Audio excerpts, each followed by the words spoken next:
Okay, hi BookTube, it's Jenny Jables here. So in this video, I'm going over the 6 books I read in November, and I'm gonna say a little bit about each one. I'm gonna try not to say any spoilers. Um, and yeah, so I finished the collected poems of Hilda Doolittle. Let's say 1912 to 1944. Finish that one. This took me a while. So this is a really big, thick tome of poems. It's like 600 pages, I believe. A lot of poetry. A lot. Yeah, it was 600 something pages. And yeah, I enjoyed this overall, but I do feel like I had to kind of rush. I had to rush to like get this read. And I don't like rushing with poetry. But it was hanging around on my reading list for such a long time, so I just had to finish it. And I do feel like I need to return to this at some point because um her her poems, and I need there needs to be more time spent with her poems. Um yeah, overall I liked her poetry, but it's a it's a lot of Greek stuff. It's a lot of Greek mythology. Um, and I like Greek mythology. I used to, when I was like 17, I was really into reading all about the Greek myths, but I haven't read that stuff in a long time. So even though I knew most of the references, a lot of it I did not get. And it might have been a little bit too much Greek stuff. If I was gonna say a criticism, because like every once in a while there will be a poem that doesn't have any Greek mythology in it, and then I would get like all excited, like, ooh, there's no mention of anything, no Greek gods or goddesses in this poem. And then so I guess that's a little bit like it's not really a criticism though. Like if you like Greek stuff, then you'll love this. So, um, yeah, but I think I need to return to this, and I don't really have a criticism of it. It's good poetry, very good poetry. Um, it's just it's a lot of Greek gods and goddesses, and it's like something that you should have in like doses over time and not like be reading it straight all at once, which is like basically what I did. So then I think I became oversaturated. It oversaturated me. And I was craving to read like poetry that didn't have any Greek mythology in it. And so far I haven't gotten back to poetry yet, but hopefully I will. And then I read The Wood at Midwinter by Susanna Clarke. And this is a short little it's a children's book. Um, so it's illustrated and it's got some very beautiful illustrations in it. And it's very short. And that again, that would be my only criticism of it is that it's too short. But uh, but uh, but other than that, it's very good. It's a little bit it's a Christmassy type theme, winter theme, but it's also a little bit spooky. Um, which is nice. It's a very nice ambience to it. Um, and it's got a talking animal creatures, or I don't know if they're talking, but they're like you can like understand their thoughts. Um, yeah, so you have animal creatures. Okay. Then I read, I think this is the order I read them in. Operation Nemesis by Eric Bogosian. The assassination plot that avenged the Armenian genocide. And this was part of Leslie at Books Persinger's readathon. and the prompt was to read a book about vengeance or revenge.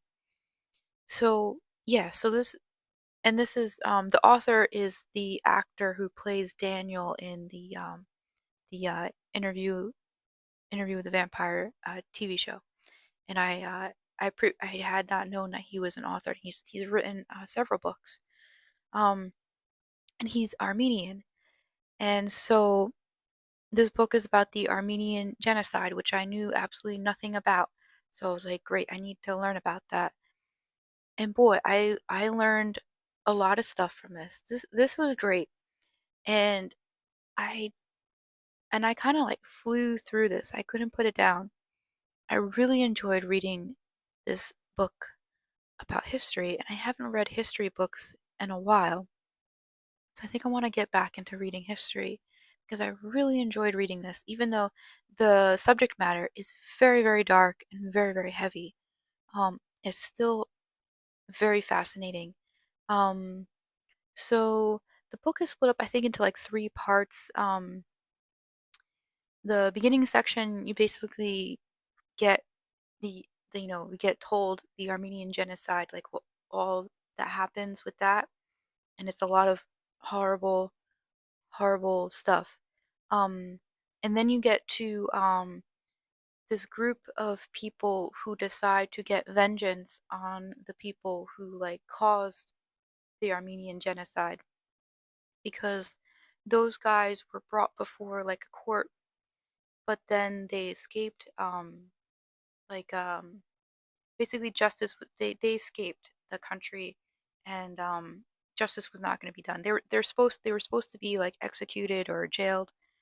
I forget. I'm doing a bad job of summarizing this, but they were they escaped justice. They were like hiding out in other countries. One of them was hiding out in Germany. So this group of people, this group of people form to assassinate these guys, these evil guys. They're basically the same thing as like the Nazi leaders who did the Holocaust.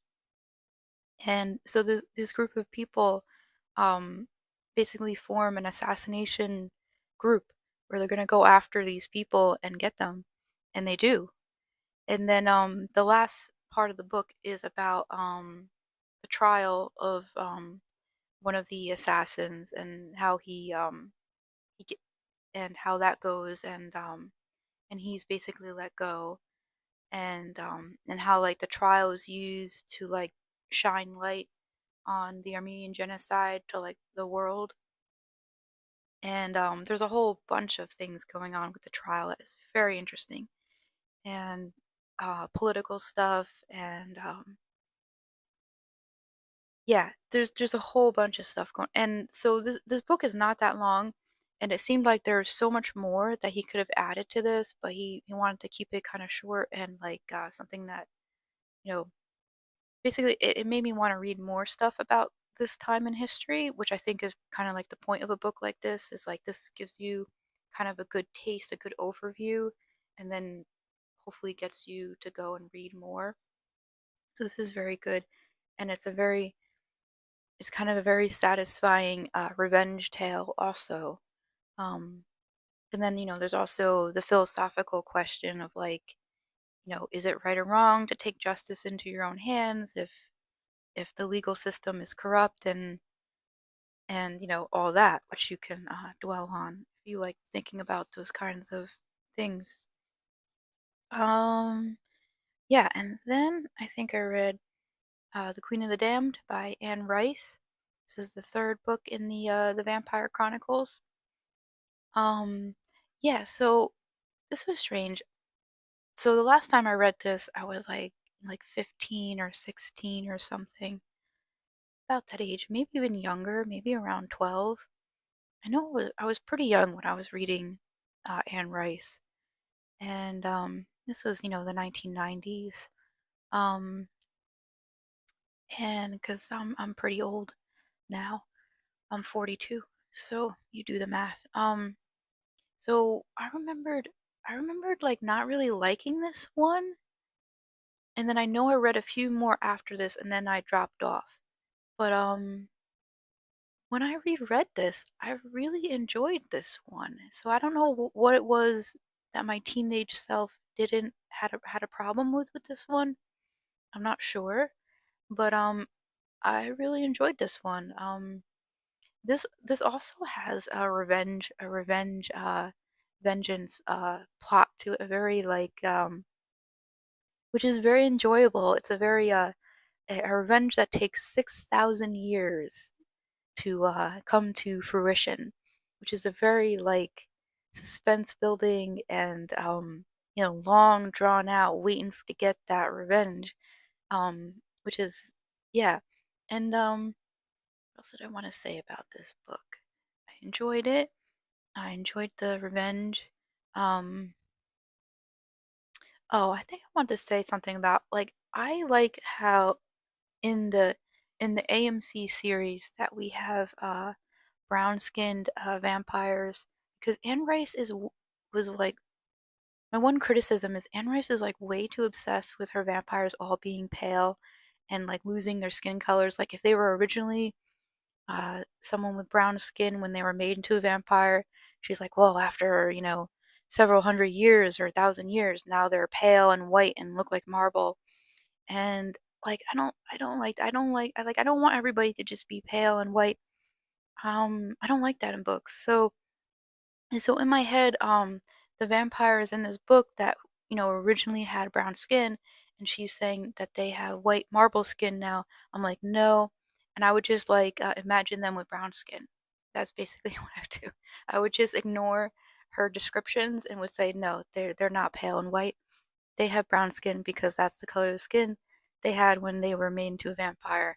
And I don't believe this nonsense about them like losing their skin pigmentation.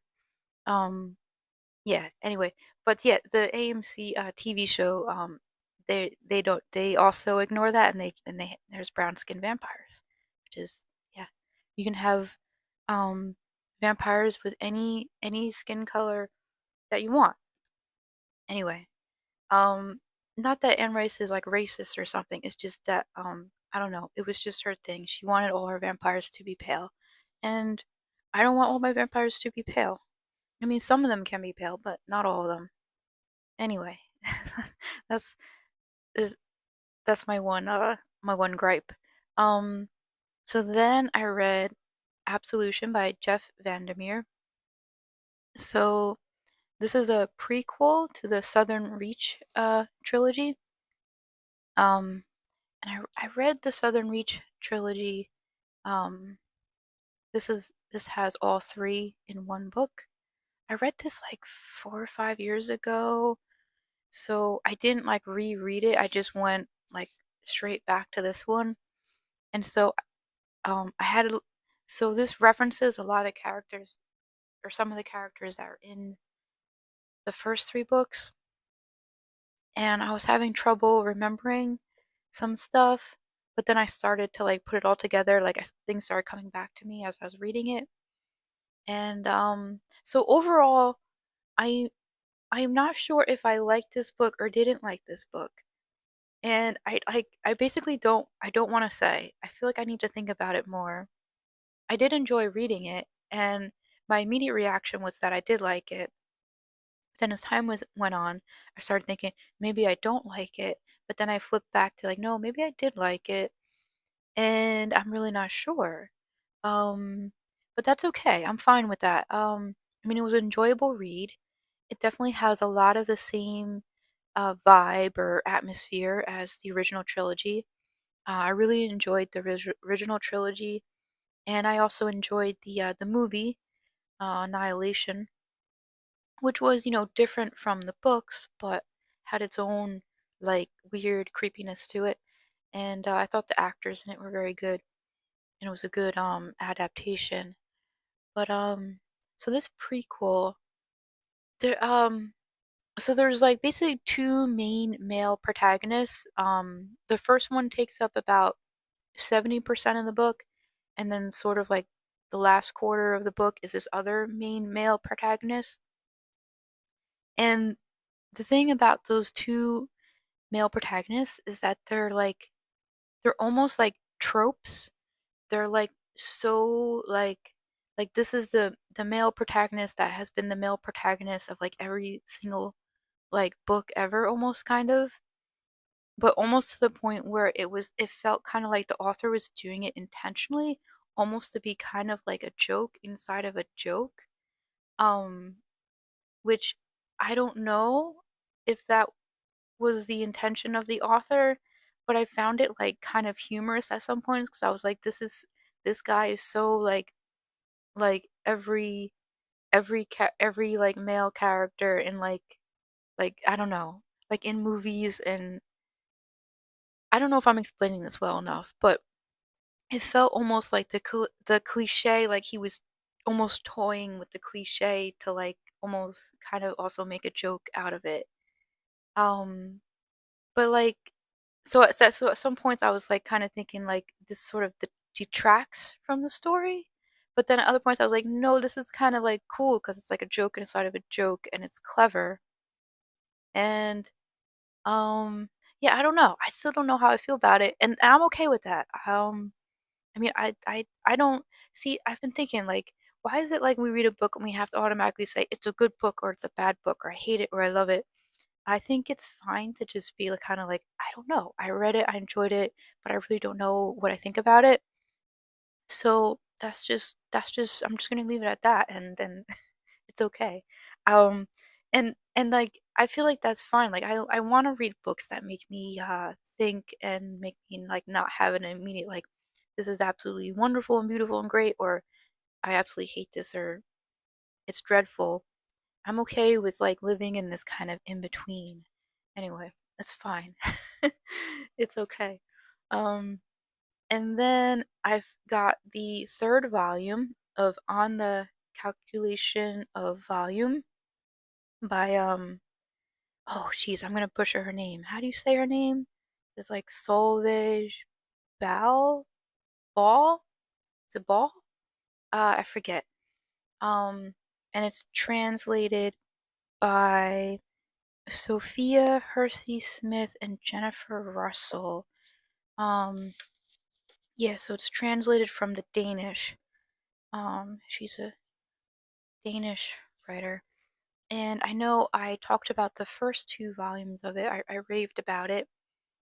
And I'm going to rave about this third volume. So this is a septology. Septology, I think that's the word. There's going to be 7 books. This is the third one.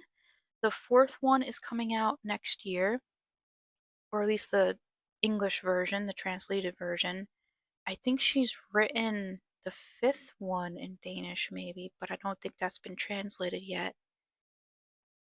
And yeah, and then the sixth and seventh may not have been written yet. I'm not sure. I might not have that right. So, yeah, so I love this series so much.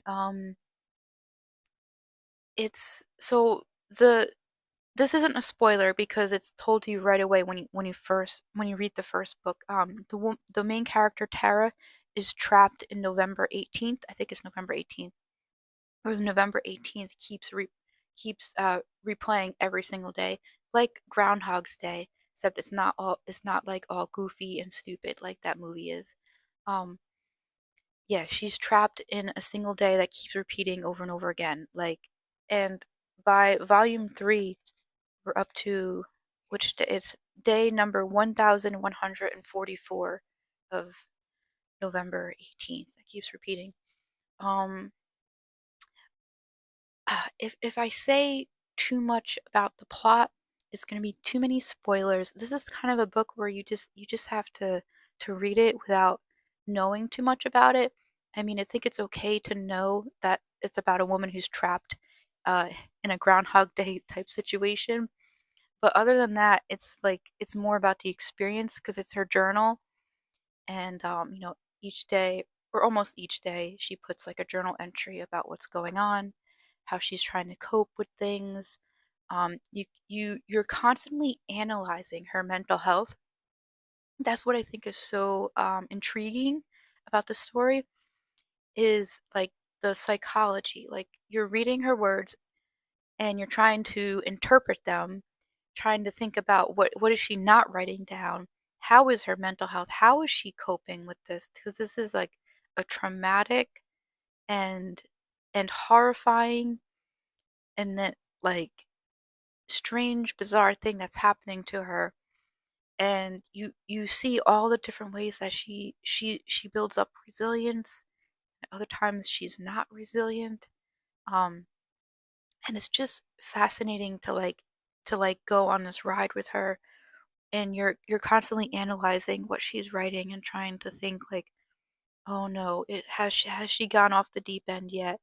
Like, I don't know, or is she just coping? And you get very invested in her, like psychologically. Um, and it's very beautifully written. And there's also a lot of like not much happening, which I love. And I will say that in volume 3, some very important plot things finally happen. And I don't mean like finally happen like, oh, I was waiting forever for something to happen. I don't mind the slow parts. The slow parts are beautiful and elegant. And it's like it's okay if everything happens slowly, because I can sense this is like a slow burn. A slow burn. We're meant to wait for the big things to happen. But yeah, if anybody else is gonna get into this book, I just have to tell you that by volume 3, major events do. If you're like in volume 1, volume 2, and you're like nothing much is happening, volume 3, there is a major uptick in plot movement. But it's still like there's little tiny bits in volume 1 and volume 2 where little tiny things are happening and you're like, ooh, that's something, and then it slowly builds. And yeah, and I just really love this book. Um or this series of books, and yeah, I can't wait to get the next one. I think is sometime in the spring. The next one's gonna come out. I have that already pre-ordered. And okay, and what else is going on? Um Boomer has been very sick this whole year. Um and she's basically has to go to the vet every week for the next few weeks to get a vitamin B shot. The vet believes that what's going on with her is that she might have like an irritable bowel disease going on. It's been a lot of diarrhea and vomiting with her. Like, she's lost a lot of weight. It's been very scary. At one point, I literally thought she was dying. Um, again, it's been like every few months I think she's dying. But she's not dying, and I think we may have figured out what's wrong with her, and hopefully we're moving towards uh getting her healthy again. So yeah, she's got to go to the vet every week, every once a week for next few weeks to get a vitamin B shot. She's on prednisone now. Hopefully that will do something with her. The vet thinks that her intestines are a little bit inflamed, something like that. So hopefully she'll start feeling better soon, and she's not dying. And yeah, and so that's what I've been trying to cope with for the last few months. It's been very stressful. But okay, so I'm gonna get back to reading, and then I will do an update about my December reading sometime in January. And uh, thank you, BookTube friends. Thank you for watching, liking, and commenting. And bye.